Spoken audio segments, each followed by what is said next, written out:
and welcome to another episode of the Dgmg podcast. My name is Zoe Zulinski, and today we'll be talking about my Super Bowl takeaways and things I'm looking forward to in the off season, because the NFL regular season is officially over. That went by insanely quickly, and I wish it went by slower, but you know what?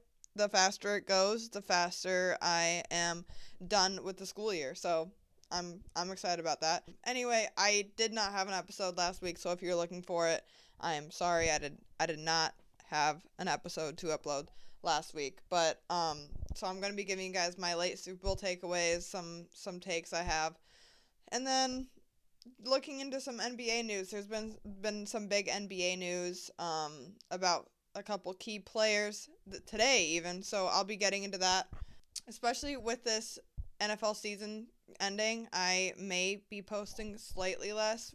We'll see. I'm still working out some kinks there, but I'm going to be trying to get another podcast created where I just share my opinions on certain things. I might have some movie, film episodes, other episodes. More guests will be on that podcast once I get it uploaded. So I'd love to hear any opinions if you guys want me to talk about anything on there.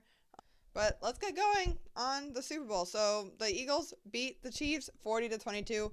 I'll be the first to say that I did not expect this Super Bowl outcome. I had the Chiefs winning it and three-peating against the Eagles. Especially the Eagles scored an insane amount. 40 points against the Chiefs. That was a bit surprising. So 40-22 that the Eagles beat the Chiefs in the Super Bowl. Like, if I'm being honest, I'm not in the same pack of everyone being super annoyed with the Chiefs all the time. Yes, they have a dynasty, but I think it's a pretty normal thing for, new teams come about. The Patriots were the same way. No one liked the Patriots when Tom Brady and the Patriots were winning. It's the same thing with the Chiefs. I actually think it would have been really cool to see history being made with that three-peat, but I'm also super happy for Eagles fans. You got your second Super Bowl within the last few years, so good for you guys.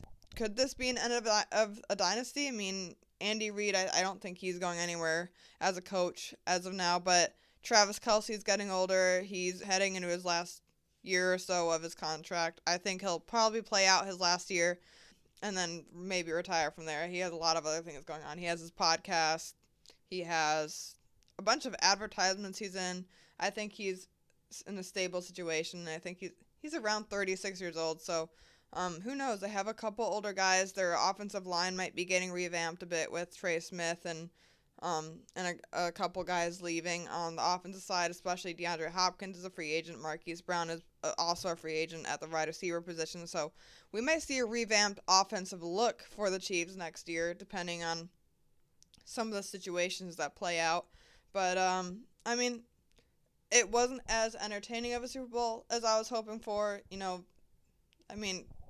Not to count the Chiefs out, but they were down by quite a few scores, even heading into the halftime break. So, like I said, good for the Eagles, but neither of these two teams have much cap space to work with. The Eagles definitely have more. They have $19 million in cap space heading into this free agency, and then the Chiefs have $7 million. So they might also have a couple guys that might be cut candidates. There's a little bit of buzz with Travis Kelce. I don't think they're going to cut Travis Kelce. He's either playing or retiring, and he's only playing for the Chiefs, so I don't think there's anything there to worry about. But Travis Kelce, he is on the back end of his career. He hasn't hit 1,000 yards receiving in the last 2 years, but he also looked insane in the playoffs. There's definitely a bit of wear and tear on these guys, especially they got to the Super Bowl 3 years in a row. I don't think people realize how many more games that is to play. Like, obviously, I'm not a player myself, but, I've heard these players complaining about adding extra games to the season. That's only one game per season. These players that are playing in the playoffs have a lot of extra games. That's almost a full season of games that he's played with the Chiefs in the playoffs. So, looking on the Eagles side of the ball, Zach Bond and Josh Sweat, two key players on that Eagles defense, are primed to hit free agency, depending on what they do with the franchise tag. But speaking of deadlines, also, franchise tagging deadline is March 4th, so we'll know a bit more about what players teams will be targeting in free agency after March 4th. March 12th is when free agency begins. And then the other key deadline to look at is the NFL draft. The NFL draft is towards the end of April, April 24th to 26th. If you guys are going to the draft, hopefully you'll see me there. I'm going. It's in Green Bay this year, so I'm super excited about that as well. But those are the key deadlines that we got to look out for in the off season, or in the beginning of the off season at least. Beginning of April, any coaches that are new will also be able to start off season programs, so that's going to be exciting to be able to talk about. Again, with the Eagles though, I think the most important thing for the Eagles this off season is just to whatever they're doing on the defensive line. That defensive line carried them in the Super Bowl, not allowing the Chiefs to score in the first half. So making sure they get at least a couple of those guys back. A lot of them are set to hit free agency, so I'm curious what they do there. But $19 million cap space, while it's not a lot, it's still workable to at least get one of those guys back. Speaking of free agency, though, there's a lot of talk with quarterbacks. There's Sam Darnold, Russell Wilson, Justin Fields, Jameis Winston. And then not even speaking of players that are heading into free agency, we got Matthew Stafford and Kirk Cousins, who are both trade candidates. Kirk Cousins more so than Stafford, but Stafford, with his contract and just the accolades that he's gained over these last few years, I think he could be a strong candidate, a strong trade candidate if the right pursuiter comes. I do see Justin Fields heading back to the Steelers. I think it's more likely, or if I were in that front office, I think they should be focusing on getting Justin Fields over Russell Wilson. I think Russell Wilson, he's a bit older, not the same quarterback he used to be. We saw what they were able to do with Russell Wilson. They did get to the playoffs, but they kind of cooled down towards the end of the season. I think Justin Fields still has a lot of potential, especially if you pair him back up with the same team that he had last year. I think getting him in the same system and just continuing to develop him. I think he's still young enough to develop him a bit more. Obviously, he's heading into his 5th season, but his running ability is on par with Jalen Hurts, Lamar Jackson, Josh Allen, all of those guys. So to get a top runner like that, I think just perfecting his passing game a bit more. He has a good deep ball, so I think he's definitely an option there for the Steelers. The locker room loves him. He's already been a part of that system. I think that should be the way to go for the Steelers. And then looking at other teams that will be quarterback needy: Raiders, Giants, Saints, Seahawks, and the Titans. I don't see Cam Ward or Shader Sanders getting past the Giants and Titans. I think both of those teams are going to be taking a quarterback because Travis Hunter is going to the Browns. If he does go past, the Giants might take him, but I don't see those two quarterbacks going past top 3, top 5. So if you exclude the Giants and Titans, you got the Raiders, the Jets, Seahawks, and the Saints. Now, I have an underrated opinion with Joe Milton on the Patriots. He was drafted last year by the Patriots as well as Dgmg, and of course, Melton doesn't really have a chance of starting right now with Dgmg.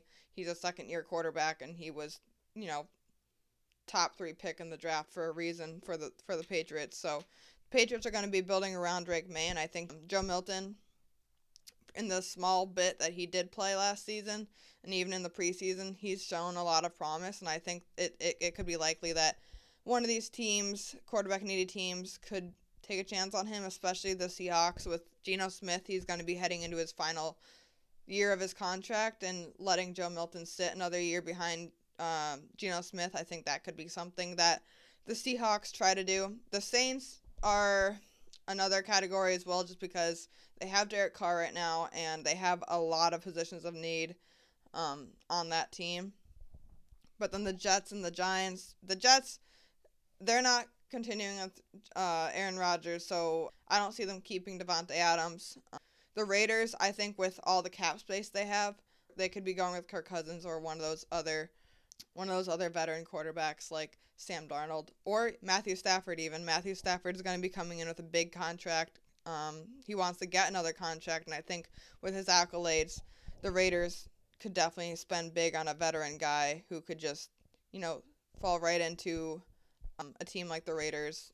They're in the top 10, and there's actually a lot of weapons that they could be getting. in the top 10, but I don't see a quarterback falling to them. So getting a guy who's just a veteran who could take the reign for a year or two at least, even for the Raiders, they really need offensive skill positions. I think that should be the first way they go.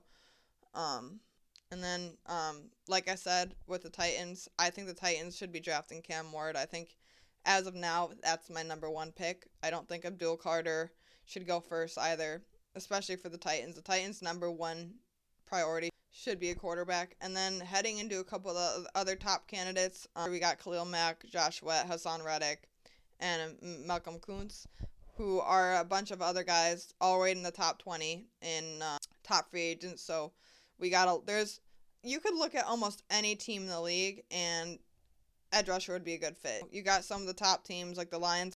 Imagine pairing one of these top edge rusher free agents with Aiden Hutchinson or even Myles Garrett. Imagine how crazy that would be in a trade. I also see Joey Bosa as being a possible cap casualty, so we'll see if that ends up happening.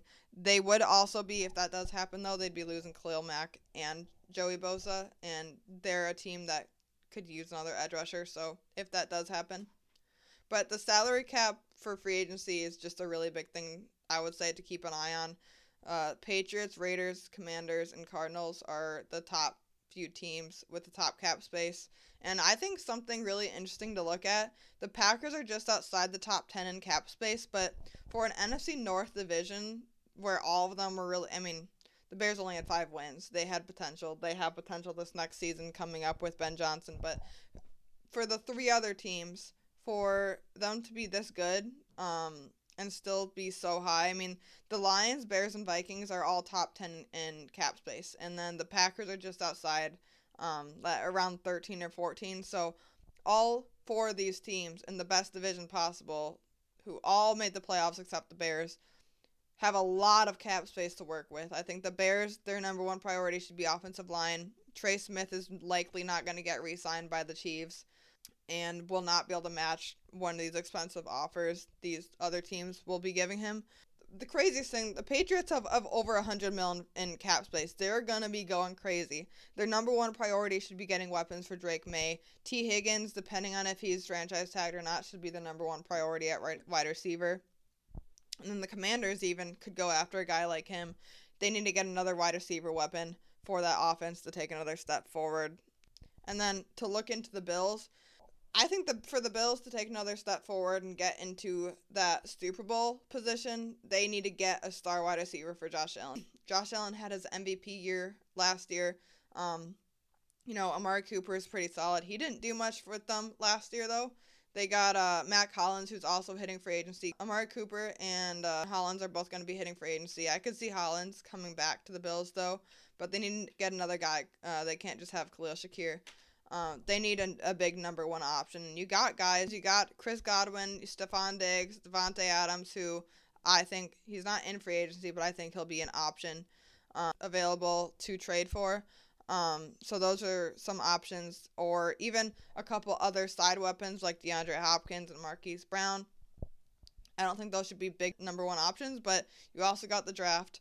A reunion with Stephon Diggs, what I think would be, I don't think that's likely. I think they kind of have some burned bridges there, but Stephon Diggs coming back to the Bills for another season would be kind of interesting to watch. And then finally, heading into some of the big news for the NBA, it was reported Victor Wembanyama is out for the season, which is really shocking to me. I didn't know anything was wrong with him, but it was reported a deep vein thrombosis in his shoulder. I didn't know what that was, so for anyone who doesn't, it's a blood clot that's deep in his vein, in his shoulder. So they're resting him the rest of the season, which is really disappointing. That's unfortunate to watch. For me, being a Bulls fan, I don't think the Bulls have much chance of making the playoffs this season, especially after trading Zach LaVine. So I found it really fun to watch Wembanyama and some of these other star players like Luka Doncic. But especially after the Spurs just traded for De'Aaron Fox, they're in 12th place right now in their conference, and we're probably going to try to at least make a push to get into that playoff spot, or at least the play-in games. But it looks like they might have to be waiting for next year now because Wembanyama's out for the rest of the season, which is just really shocking and unfortunate to see. And then another thing, Bobby Portis for the Milwaukee Bucks has been suspended the next 25 games. I think he used some banned pain medication, I think on accident it was, but he's still suspended 25 games, so I was kind of surprised to see that as well. And then just a week after their All-Star weekend happened, as I'm recording this, it is Thursday, so that was about a week ago when they had it. And it's been reported that this is one of the lowest years of streaming the All-Star weekend that they've had in a very long time. And I mean, I'm not surprised by it. They're changing it every single year, and I think it's because they're having low ratings and they're trying to compete with other leagues. But it's just the fact that it's different every single year. It gets a little confusing trying to figure out what games they're playing, how the games work. They had more of a tournament-looking All-Star weekend this weekend, and LeBron James didn't even play. It was reported he wasn't playing just a couple hours before he was supposed to. And so I think there's certain things like that just make it less appealing to fans. And then, again, like I mentioned, they're changing it every single year. I mean, they're thinking about having 1v1 games next year. They had mini tournaments this year. I don't know. I don't really know what to think of it. I think the 3-point shooting and the dunk contest is interesting, but lower ratings, I'm not surprised by it. But yeah, I don't know. To me, it's not really all that interesting to watch. It's pretty similar to the NFL Pro Bowl. There's not much that the NFL can do either. You can't put it in the middle of the season because football's such a contact sport. You can't do that. And then for basketball, they barely play defense. It's barely even watching.